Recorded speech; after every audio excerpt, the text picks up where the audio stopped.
The Boston Bruins win 4-3 in overtime over the Calgary Flames last night. Before the game, Montgomery put the lines into a blender once again, and Korpisalo got the start. The Boston Bruins also signed a defenseman yesterday. I'm going to cover the highs and the lows of the Boston Bruins 4-3 victory over the Calgary Flames. So buckle up, Bruins fans. I'm here to give you the latest info on your beloved Boston Bruins. If you've been liking my Bruins content, please leave me a like and subscribe. If you've already done so, thank you, and let's get into it. A win is a win. But once again, though, we saw some issues from the Boston Bruins during their 4-3 win in overtime against the Calgary Flames. Before the game, Jim Montgomery spoke to the chemistry on some of his lines and why he's mixing them up again. Yeah, week to week. Yeah. Will that precipitate a call up later today? Not right now. Putting Zacha and Pastrank back together, I know you're looking for the right mix for Pastrank, but could moving Zacha back to center also get him going as well? Well, those two have played really well together 2 years in a row. I thought the line of Coyle, Zacha, and Brazeau was doing a good job. But we feel that our defensive structure game is in a good place. We don't see a lot of offense being created in several of our last games, but the message to the team, I didn't finish my point on several of our last games, 5-on-5. We're not getting a lot of grade A opportunities. But the message team is we're not sacrificing anything we're doing checking-wise. We just have to go to harder areas more consistently and be more direct offensively. When it comes to Zadorov, what have you liked about his game, and do you feel him pressing at all to make a bigger impact? I don't see him pressing. I think overall, I think he's finding his way in our systems. And I think at times he looks like he's understanding exactly what we're trying to accomplish. And at times he looks like he's not. I wish it was just him, then it would be easier to solve. Getting to those inside areas, is that just a matter of willing to compete, or are there things strategically that need to happen? Well, the way we're built, getting to the inside with our size should be a natural. I do think our forwards, when we do possess ozone time or off the rush and we're there, we're doing it. I think our defensemen need to look to pound pucks more because forwards are there and they're not being rewarded with, we're looking for the next play instead of being direct, and that's what I mean by being direct. How surprising have some of the special teams difficulties been this year, just given that traditionally it's been a team that's been pretty strong in both special teams areas? Yeah, it is surprising. Unfortunately, we're not getting it done there. It's just like our shooting percentage, our special teams. I have felt that the power play, besides breakouts and entries, has been getting, in the last 5 games here, a lot more grade A looks, a lot more shot first, a lot more direct. So that's going to continue to come. We got to get better on the breakouts. The penalty kill, we got a lot of guys getting more minutes at the penalty kill, and there's not as much familiarity as there's been. And guys got to relish what they are and pay attention to detail there. I think the plan has been really good.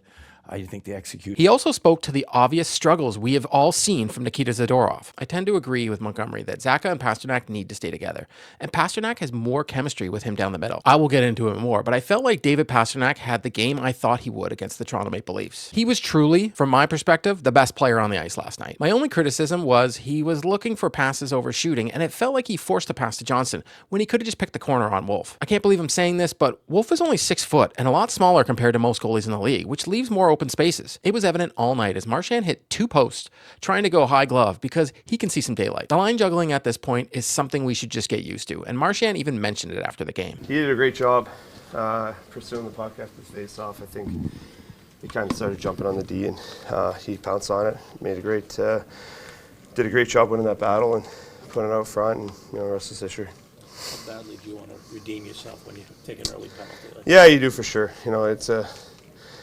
It's obviously a bad penalty to take, bad time of game. The start of the period usually dictates in a position like that how your team's going to play throughout the period. And That's just a bad penalty to take, so definitely wanted to try to redeem myself.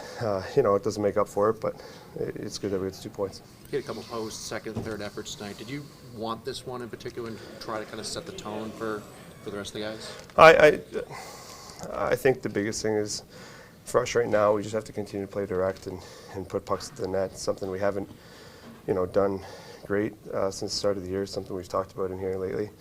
So just trying to have that mindset. That's where goals are scored. Get pucks and bodies there. And sometimes they go in, sometimes they don't. It's nice when they do.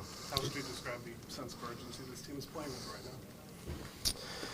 I think that we're building a little bit of confidence every single game in our system and the way that we need to play. We're starting to build some chemistry throughout the lines and get comfortable in the way that they're pushing us to play, which really is the biggest thing. When you're thinking in this league, it just slows you down, and you have to play instinctively and be able to play fast, and it's just something we haven't been doing a great job of. But lately we've been better at it 5-on-5. We got to still clean up our special teams and be better there, but our 5-on-5 is coming. I feel like your capacity for chemistry with Elias is pretty good. It seems like it's building. Yeah, I do. He's a very, very smart player. Reads the ice very well, makes a lot of really good plays. I definitely think that we're starting to understand where each other goes. Always room for improvement. The more practice time you get and reps you get together, the more we'll build it. And again, the way Monty coaches, he changes lines a lot, so he could change it at any point. But you're always trying to find chemistry as quick as you can with your line mates, for sure. I thought even though Elias Lindholm didn't get a goal, he played a very strong game and looked to be more comfortable on the ice with Marchand over Pastrank. Lindholm and Marchand seemed to feed off each other, and Marchand had played a lot better this year when he's been playing with Lindholm. Johnson looked okay on the top line with Pastrank and Zacha, but didn't really impress me much. But he is getting his feet under him, and he didn't hurt them out there. Lindholm was 44% at the dot, winning 11 of 14 faceoffs, which helped the Bruins have control most of the times when he was on the ice. Mason Lohrei had to play off his offside on defense, but I felt he did a good job of moving the puck up the ice all night long. I'm still seeing the struggles, though, from Zadorov out there, who got his 11th penalty of the year, and as Montgomery alluded to, is having trouble adjusting to the Bruins system. It feels like he's getting caught more often than not, which is making McAvoy have to cover and putting him out of position. He needs to be more reliable on the ice and figure it out. I'm guessing the name Lindholm had some good vibes last night, as his Hampus had a very solid game offensively, and was activating and jumping into plays, but looking like the Hampus from a couple years ago. The first period, the Bruins came out and were strong on the forecheck, causing Calgary to scramble with the puck, which was causing turnovers. The Bruins ended the game with 10 takeaways, but I swear, the majority of them happened in the first period. Very early into the game, David Pastrank makes a nice entry zone and pulls the Flames defenders over to him, which leads a wide open Hampus Lindholm, who was trailing behind, and it's 1-0 Bruins. This was nice to see, as both players have had their struggles in the past couple of games, so to get on the board early, it gained some confidence for them. Not too long after, though, Tyson Barrie takes a weak shot from the point, and it fools Korpisalo, and it's the first shot on net for Calgary, and it's 1-1. 100% Korpisalo wanted to have this one back, as there was no screen, and he just missed it. It was a really bad goal. At first, I was worried, where this is going to be a long night for us. The good news is he started to make some huge saves, but Korpisalo game feels very Jekyll and Hyde to me sometimes. He will make a huge save that you don't think he can, and then he gets scored on a pretty soft one. But he's improving. The Bruins power play had 2 good chances in the first. Once again, did not look good out there. I feel like they're forcing passes and just trying too much. They need to simplify the power play and get some shots on net. Pastrank had some nice looks, and as I mentioned, was on his game last night, and it was good to see. Wolf made some big saves as well, keeping Calgary in the game, and the first period ends, and it's 1-1. The second period, the Bruins dominate the forecheck and the backcheck, and every single player looked to have energy and be moving. The puck felt like it was in Calgary's zone the whole period, and the Bruins were applying a lot of pressure. Pavel Zacha gets his second of the season, but also his 300th NHL career point. It was nice to see Zacha get rewarded, as he's had some terrible puck luck as of late, and he's been missing a ton of open shots and just shooting it wide. The goal was all him and Pastrank. Zacha makes a nice pass to Pastrank, who eludes the defender, puts it right back to Zacha for a one-timer, and it's 2-1 Boston. Seconds later, Coyle's line makes a great effort not to go offside at the blue line, and Coyle makes a nice move to getting around the defender and drives to the net. When he drives to the net, the Calgary defender collapses on Wolf, leaving Koepke wide open on the side, and it's 3-1 Boston. The second period ends, and it's 3-1 Boston, and the Bruins didn't sit back in the second period and let teams back in the game, but tonight was different. They did that in the third period, so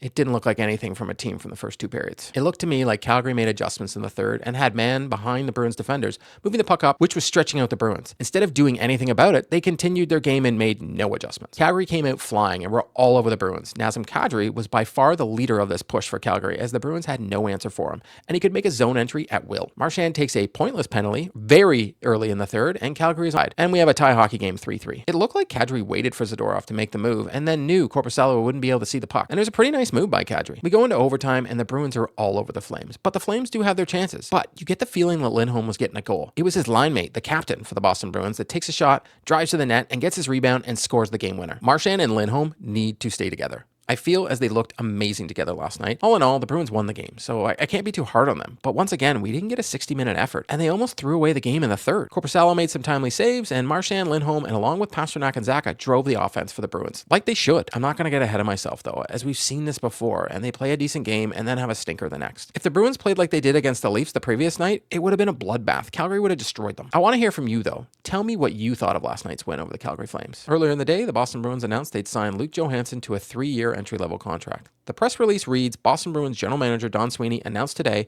November 7th, that the team has signed defenseman Loke Johansson to a 3-year entry-level contract with an annual cap hit of $860,000. Johansson, 18, has appeared in 15 games for the Montogmery Wildcats of the Quebec Maritime Junior Hockey League during the 2024-25 season, recording 1 goal and 4 assists for 5 points. The 6'3", 214-pound defenseman skated in 33 games with AIK of the Swedish J20 National League in 2023-24, tallying 5 goals and 8 assists for 13 points. Johansson also played in 19 games for AIK of the hockey, I'm not going to say that, during the 2023-24 season, notching 1 assist. The Stockholm, Sweden native was originally selected by Boston in the 6th round, 186th overall, of the 2024 NHL entry draft. My friend Dominic Tiano put out a post saying, because the Bruins signed Loke Johansson as an 18-year-old, turns 19 on December 14th, his contract will slide for 2 seasons, whether he goes back to the QMJHL next season or jumps to the AHL. This means he does not start burning a year off his contract until 2026-27 season. The $880,000